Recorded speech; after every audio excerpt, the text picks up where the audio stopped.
Welcome back, friends, to Marvelous Miss Seuss. Today I'm going to be reading Last Stop on Market Street. I really like this book because I love the illustrations. I think they're so great, and it has a really nice message at the end. So I hope you're listening to help me figure out what the message is. CJ pushed through the church doors, skipped down the steps. The outside air smelled like freedom, but it also smelled like rain, which freckled CJ's shirt and dripped down his nose.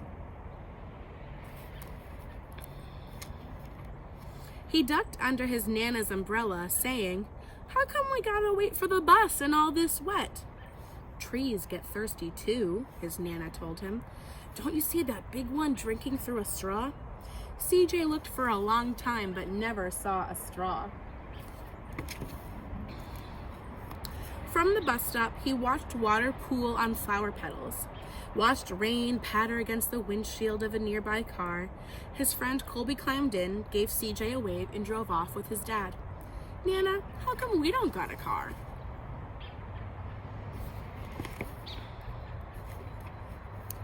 "Boy, what do we need a car for? We got a bus that breathes fire," and old Mr. Dennis, who always has a trick for you. The bus creaked to a stop in front of them. It sighed and sagged, and the doors swung open. "What's that I see?" Mr. Dennis asked.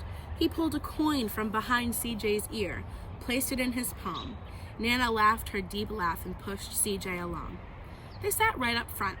The man across the way was tuning a guitar. An old woman with curlers had butterflies in a jar.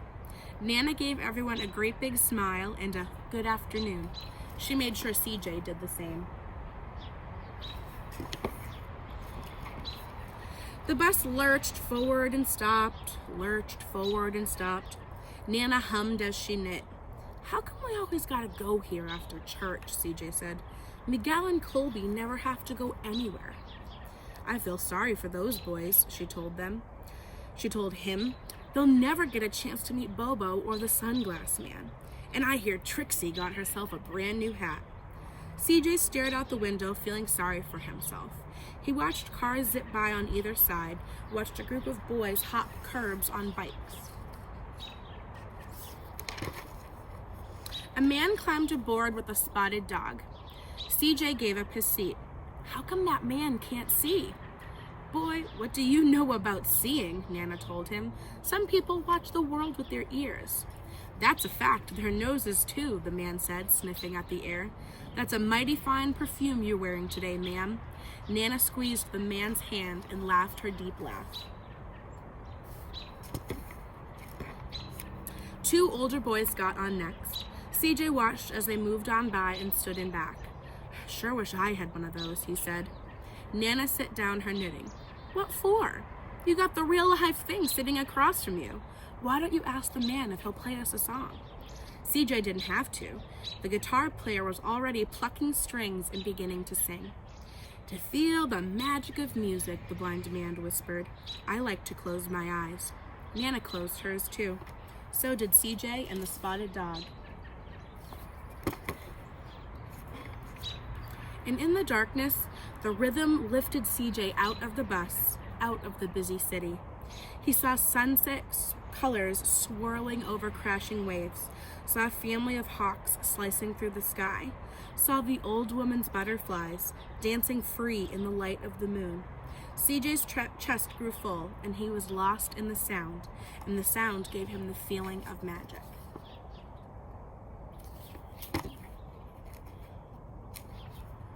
The song ended and CJ opened his eyes. Everyone on the bus clapped, even the boys in the back. Nana glanced at the coin in CJ's palm. CJ dropped it in the man's hat. "Last stop on Market Street," Mr. Dennis called. CJ looked around as he stepped off the bus. Crumbling sidewalks and broken down doors, graffiti-tagged windows and boarded-up stores. He reached for his Nana's hand. "How come it's always so dirty over here?" She smiled and pointed to the sky. "Sometimes when you're surrounded by dirt, CJ, You're a better witness for what's beautiful.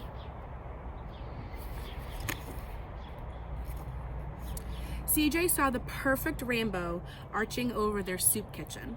He wondered how his Nana always found beautiful where he never even thought to look. He looked all around them again, at the bus rounding the corner out of sight, and the broken street lamps still lit up bright, and the stray cat shadows moving across the wall.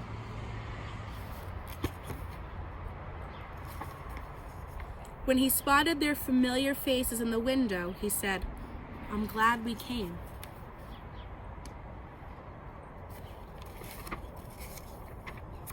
He thought his Nana might laugh her deep laugh, but she didn't.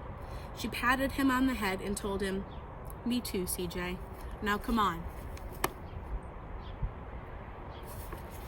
And so that is the end of Last Stop on Market Street. What do you think the message is of this story? I'm not going to tell you. I want you to talk with your families about what you think the message of this story could be. I hope that you liked listening, and I hope you stay tuned for some more videos coming up. I think I might be doing a craft tomorrow. So if you're into crafts, make sure you come by, because you guys are awesome and I love you. Bye.